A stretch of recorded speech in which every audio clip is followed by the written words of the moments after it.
অবশ্যই পুজোর প্যান্ডেল শুরু হয়েছে, পুজো শুরু হয়েছে এবং পুজোর প্রচুর কাজও শুরু হয়েছে। তো যার ফলে এই পুজোর কাজ কেমন হচ্ছে, কোথায় কি হচ্ছে একটু তো দেখতে ইচ্ছেই করে। তো বুঝতেই পারছেন, সেই জন্যই ছুটে আসা এরকমই একটি পুজোর প্যান্ডেলে, যেখানে দেখলে আপনাদের খুব ভালো লাগবে। এখানে আপনারা দেখতে পাবেন যে পুজোটি কি হচ্ছে।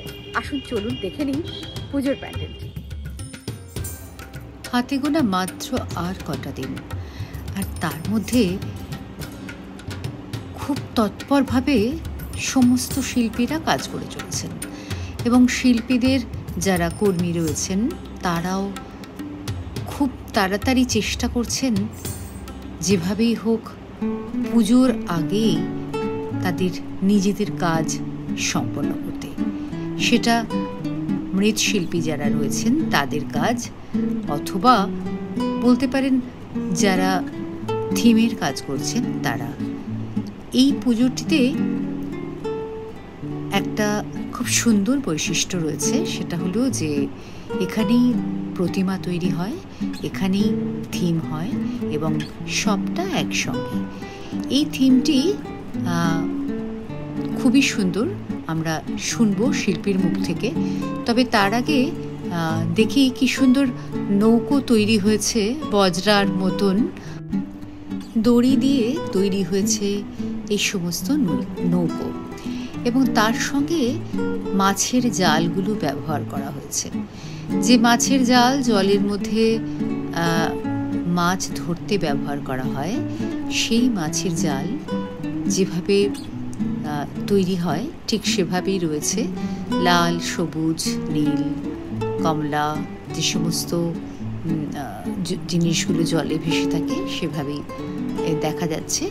আর এই প্রত্যেকটি নৌকার নিচে থাকবে বালি, অর্থাৎ বালির ওপরে নৌকোগুলো যেন পাড়ে এসে দাঁড়িয়ে আছে। পরপর সব নৌকো এভাবেই সাজানো হয়েছে। সত্যি কথা বলতে যেন এই জায়গাটায় ঢুকে দেখে মনে হলো যেন কোনো নদীর পাড়ে চলে এসেছি। সত্যি ভাটিয়ালি গান একটা মনে হচ্ছে, তবে গান না গাইলেও বলে না, নদীর পাড়ে উঠছে ধোঁয়া, মনে হয় কিছু হয়েছে। হ্যাঁ, পঞ্চমের সেই গানটা এখানে ঢুকে মনে পড়ল। ধোঁয়া না উঠলেও নদীর পাড়ে যে কিছু একটা হচ্ছে সেটা বোঝা যাচ্ছে। আসুন কথা বলে নিই একটু শিল্পীর সাথে, তিনি কি বলছেন একটু দেখি। এখানে যে পুজোটা হচ্ছে, তো এই পুজোর থিমটা কি? মানে চতুর্দিকে আমরা দেখতে পাচ্ছি মাছের জাল, নৌকো ইত্যাদি রয়েছে, সে সম্পর্কে যদি কিছু বলেন। থিমটার নাম দিয়েছি আমি উমা এলো পার। পার বলতে হচ্ছে নদীর পার, সমুদ্রের পার। সারা বছর মাঝিরা জলে থাকে এবং পুজোর কটা দিন আর আসে, ফিরে আসে তাদের পাড়ে। পাড়ে মানে হচ্ছে বাসস্থান তাদের কাছে। আর আমার কাছে পাড় মনে হচ্ছে আমাদের এই মাতৃভূমি, যেখানে এই কটা দিনের জন্য সারা পৃথিবী থেকে যারা দেশে ফিরে আসে পুজোর কটা দিন মায়ের আরাধনা, সেটাকেও আমি মনে করি পাড়। পাড় মানে হচ্ছে আমাদের বাসস্থান। ঠিক মাঝিরা তাদের কাছেও কিন্তু এটা একটা পাড়। তো এখানে হচ্ছে তারা পুজো করছে এবং এই পুজোর কটা দিন তারা আসছে এবং বেশ আনন্দ করছে এবং মায়ের আরাধনা করছে, এবং তার পরবর্তীকালে এরা যখন চলে যাচ্ছে এটা বেশ একটা মনের একটা আনন্দ নিয়ে তারা আবার বেরিয়ে যাচ্ছে নিজের গন্তব্যস্থানে। কিন্তু কিছু জানতে চাইবো, সেটা হচ্ছে যে এই বছর যে মানে চতুর্দিকে যে অবস্থাটা চলছে, তো সেই জায়গায় দাঁড়িয়ে থিমের সঙ্গে কিছু মিল আছে না সম্পূর্ণটা এটা মায়ের জন্যই ভাবা? না, এখানে সে মায়ের জন্যই ভাবা, একদমই তাই। কারণ মা মানেই তো আমাদের সব কিছু। তো আমি সত্যি কথা, আমরা আজকে কিছুদিন ধরে আমরা সত্যি এমন একটা পরিস্থিতিতে পড়ে আছি যেখান থেকে আমরা বেরিয়ে আসতে পারছি না, কিন্তু মায়ের আরাধনা করতে হবে। তো সেই জন্য আমি করছি, এবং মা তো সেই নারী। অতএব আমার মনে হয় যে মায়ের আরাধনা করে মাকে উৎসর্গ করা, যে এই যে অসুর, মা তো অসুর ধ্বংস করেছিল, অসুরকে মেরেছিল, সেটা মা ফিরে আসুক এবং এই অসুর যারা এরকম একটা পরিস্থিতির মধ্যে চলছে তাদেরকে যেন ধ্বংস করে, এটা মায়ের কাছে শিল্পী হিসেবে আমি সবসময় প্রার্থনা করি। এখানে এবার জানতে চাই সেটা হচ্ছে যে এই যে আপনার মানে দড়িগুলো ইউজ হয়েছে বা নেট ইউজ হয়েছে, মোটামুটি কীরকম বাজেট সব মিলিয়ে পুজোর? এইবারে এই পুজোর বাজেট হচ্ছে 20 লাখে, মানে আমার সাথে আমি করছি। এবং দড়িটা, এটা খুব মজার জিনিস, এটা কিন্তু লুপ্ত প্রায়। এই নারকেল দড়িটা কিন্তু লুপ্ত প্রায় হয়ে গেছে। আগে আমরা যখন ছোটোবেলা দেখতাম পুজো হতো দড়ি দিয়ে বাঁধা হতো, কিন্তু এটা এখন চলে গেছে। তো আমার মনে হয়েছিল যে আমি যখন শিল্পী, তো আমারও তো অনেক দায়িত্ব আছে। তো এই কটা দিন আমাদের সাথে এত মানুষ কাজ করে, তাদের রুজি রোজগার কিন্তু সবই কিন্তু এই আমাদের হাত ধরেই হয়। এবং তার সাথে সাথে একটা থিমের জায়গা কী হয়, আমরা প্রচুর মেটেরিয়ালস কিনি, প্রচুর কিছু কিনি, এবং তার সাথে সাথে দড়িটাও কিন্তু তার একটা শিল্প তৈরি হচ্ছে, এবং তারাও কিন্তু রুজি রোজগার করছে। এটা আমার কাছে সবচেয়ে বড় জিনিস মনে হচ্ছে। একদম একদম সত্যি, এটা খুব মানে ভালো কথা একজন শিল্পী হিসেবে ভাবা, যে সকলকে নিয়ে একসঙ্গে চলা, যেটা সব শিল্পীরাই ভাবতে হবে। আমার এখানে প্রায় 50-55 জন ছেলে মানুষ কাজ করছে, এবং ভাবা যায় যে এই 50-55 জন পরিবার উপকৃত হচ্ছে একটা পুজো থেকে।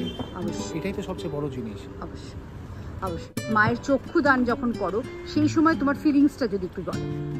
আমার কাছে সবসময়, আমার কাছে একটা হচ্ছে এখন, মানে এটা হচ্ছে যে যেমন যে একটা সন্তান যখন পৃথিবীতে আসে, তো মা যখন সেই সন্তানকে পেটে ধারণ করে, মানে যখন কোখে থাকে, যখন সে ভূমিষ্ঠ হয়, যে আনন্দটা, আমার তো প্রতিটা মুহূর্তে মনে হয় যে আমার এই সন্তানটাকে আমি তুলে ধরেছি এবং তাকে সাজাচ্ছি।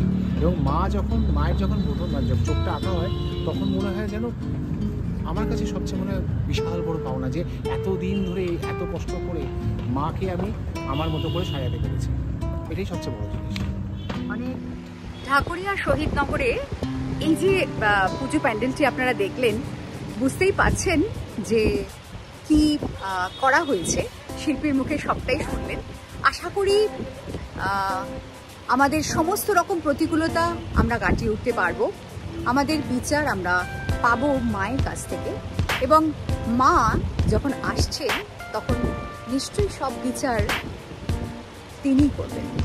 সেই আশা করি আপনাদের ভালো লাগলো, এবং যদি ভালো লেগে থাকে তাহলে সবাই একটা লাইক করতে ভুলবেন না, মায়ের নাম করে জয় মা দুর্গা করে একটা কমেন্ট অবশ্যই করবেন, আর সবাই কিন্তু সাবস্ক্রাইব করবেন।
আজ তাহলে আসি, নমস্কার।